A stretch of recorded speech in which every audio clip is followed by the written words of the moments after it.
Hello and welcome to NDTV 24/7. I'm Rohit Wellington. Let's begin with our top story. Protests have intensified across Karnataka.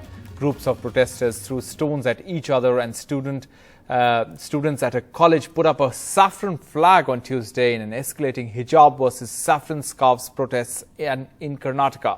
All high schools and colleges are now shut in the state for 3 days. In Mandya, a hijab-clad student countered saffron scarf group all by herself. In Davangere, there's stone pelting by both pro and anti-hijab groups. Police fired tear gas. In Bagalkot, there's stone pelting by pro-hijab protesters. In Shivamogga, there's stone pelting by anti-hijab protesters. Also, anti-hijab protesters hoist a saffron flag at a college in Shivamogga. Now, talking about that Mandya incident, a Muslim girl, Muskan, was heckled by protesters wearing saffron shawls while she was entering college. She bravely stood her ground. She spoke to NDTV and said that she was being denied an education over a piece of cloth.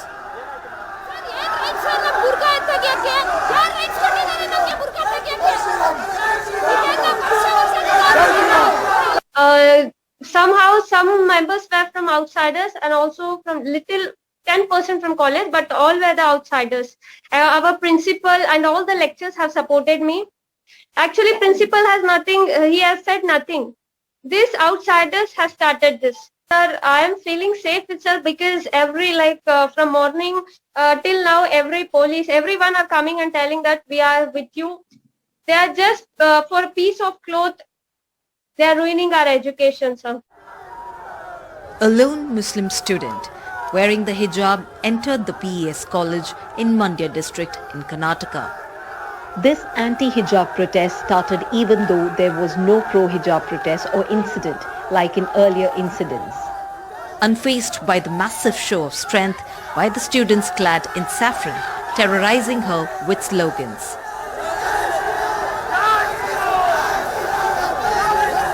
She stood her ground before hitting back at the boys with a slogan.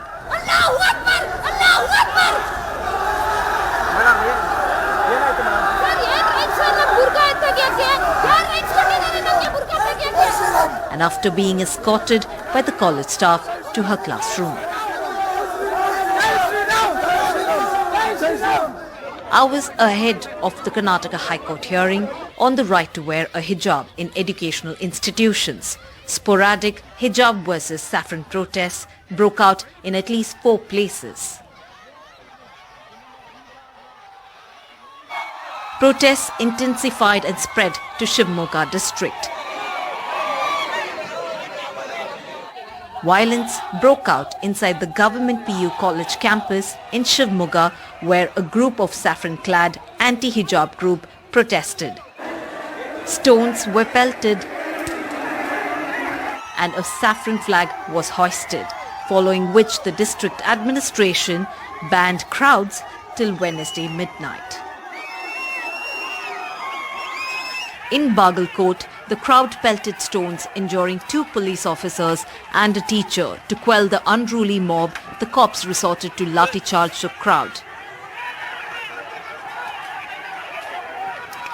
ನಾನು ಹಳ್ಳಿನಲ್ಲೂ sir ಕೆಲಸ ಮಾಡ್ತೀನಿ ನಿಮ್ಗೆ ಹೋಗೋರಿಗೆ ಬಡ್ದಾರ ನನಗೆ ಹೋಗೋರಿಗೆ ಅಲ್ಲಿ ಏನೋ ಬಡ್ದ್ರು sir ನನಗೆ ಗೊತ್ತಾಗಲಿಲ್ಲ ಸರ್ ಇದು ಯಾವ್ದಕ್ಕೆ ಬಡ್ದ್ರು ಏನು ಬಡ್ದ್ರು ನನಗೆ ಗೊತ್ತಾಗಲಿಲ್ಲ sir. In Davangere, both pro and anti-hijab protesters turned violent, following which the police fired tear gas.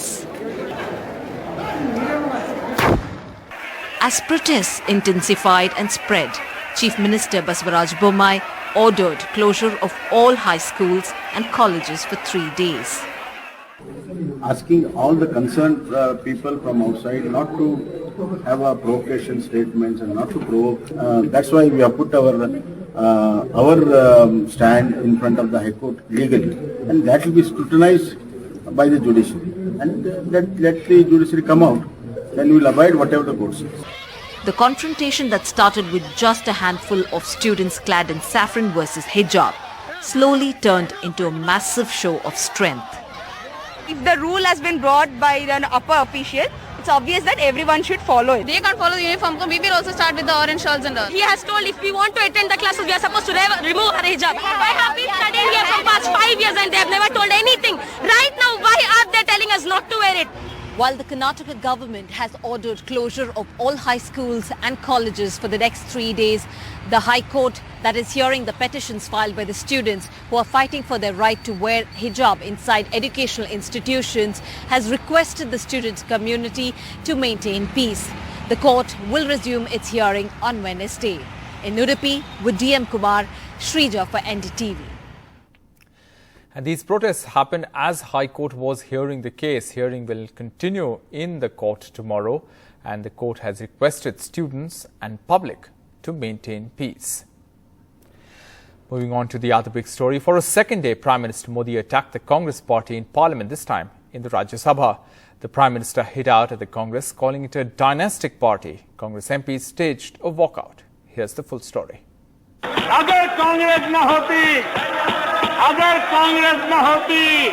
Prime Minister Narendra Modi launching a fresh attack in Parliament against the Congress in his motion of thanks for the President's speech.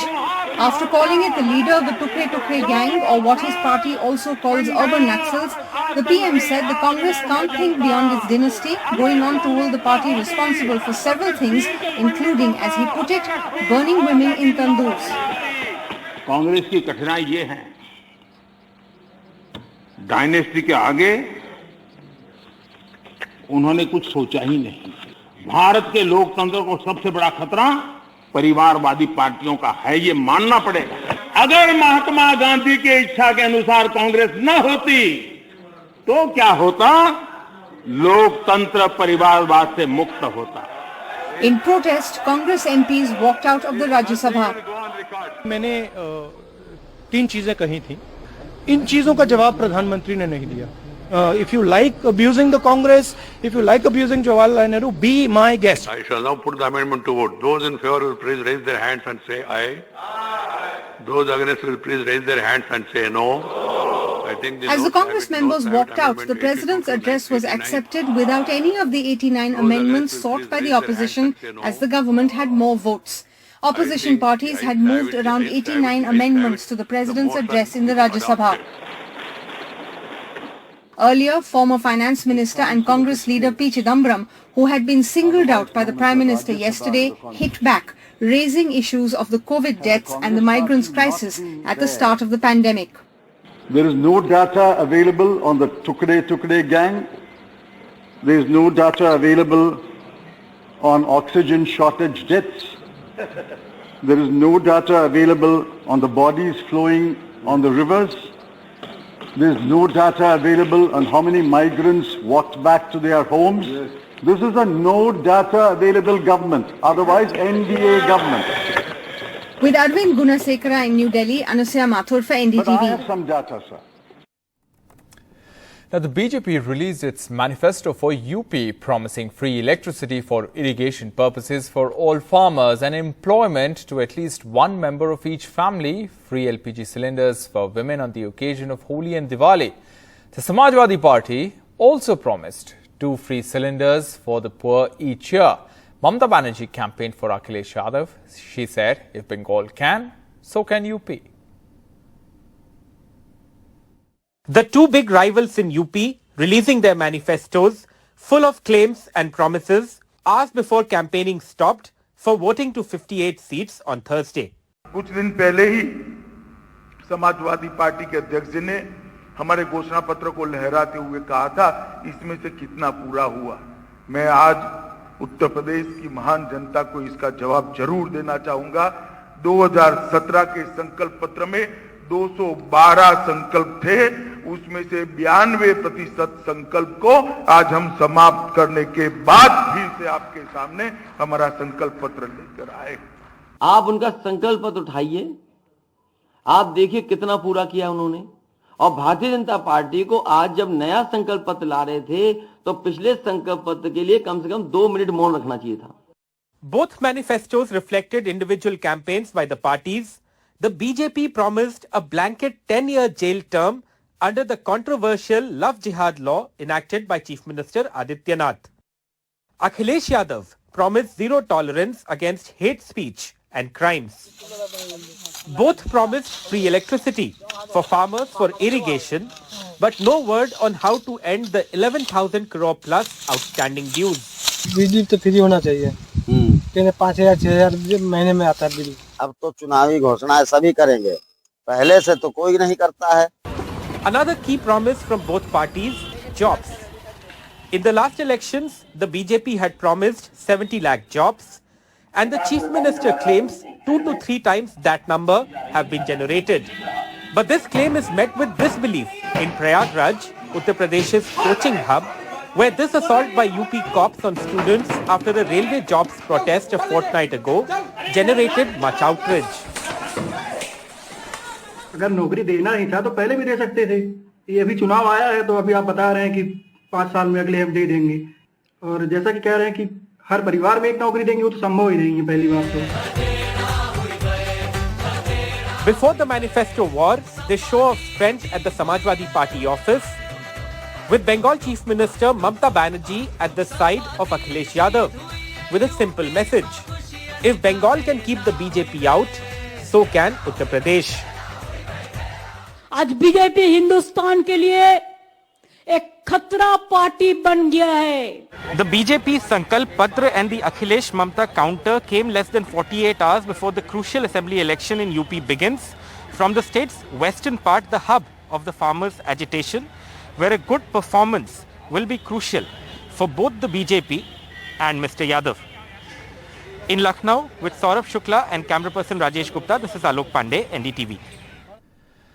A fresh controversy has erupted over redrawing of Jammu and Kashmir's electoral map. The regional political parties have rejected the fresh draft of the delimitation panel, alleging that the boundaries of seats are redrawn only to help BJP achieve its political objectives. Nazir Masoodi has this report.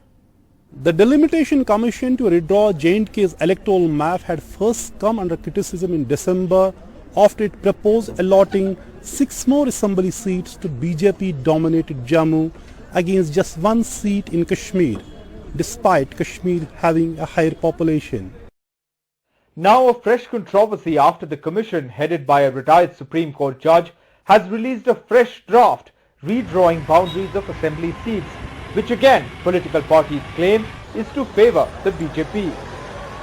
Take the example of Muslim majority Kishtwar district, which had 2 assembly seats, both Muslim majority. Now, as per the draft proposal, 3 seats have been allotted to the district, 2 of them carved out as Hindu majority seats. Similarly, Muslim majority Doda district had 2 seats, both Muslim majority. Now, 2 out of 3 seats are Hindu majority. The electoral representation of Muslims in Jammu province has drastically come down from 13 Muslim majority assembly seats to just 10 seats. Jammu and Kashmir's mainstream parties allege political bias and say they will reject these proposals. ये BJP का agenda आगे चलाने के लिए है। इन्होंने कानून की पासदारी, आईन की पासदारी, किसी की पासदारी नहीं की है। जो खासकर यहाँ मेजॉरिटी कम्युनिटी है, चाहे वो राजौरी में है, चाहे वो कश्मीर में है, चाहे वो चिनाब वैली में है, उनको ज्यादा से ज्यादा उनको जो है डिसएम्पावर किया गया है। एक हिसाब से समझ लीजिए डिफ्रेंचाइज किया है। The second draft report by the commission has opened a Pandora's box. Regional parties have rejected it. Now, 5 MPs from Jammu and Kashmir, 3 National Cons and 2 BJP members who are associate members of the commission will respond to the report before 14th of this month. But their recommendations or any objections are not binding on the commission. The BJP has rejected the allegations. इस delimitation के बाद ये लोग चिल्ला रहे हैं NC या PDP, इनकी जो जागीर थी वो खत्म हो चुकी है, इनकी परिवारवाद की राजनीति खत्म है। In the valley, the only seat with a significant Kashmiri Pandit electorate, Habba Kadal in Srinagar, has disappeared, with Pandits divided in different seats of Srinagar. The dissolution, abolition of Habba Kadal assembly segment, they have disempowered Kashmiri Pandits further, and the remote chance of electing a representative from there has gone forever. The way boundaries of assembly and parliament seats have been redrawn has baffled many. there are serious discrepancies which will have huge impact on electoral politics in Jammu and Kashmir. In Srinagar, Nazir Masoodi for NDTV. Time for a short break. On the other side, Gautam Adani has surpassed Mukesh Ambani as Asia's richest person. We'll get you that story on the other side of this short break.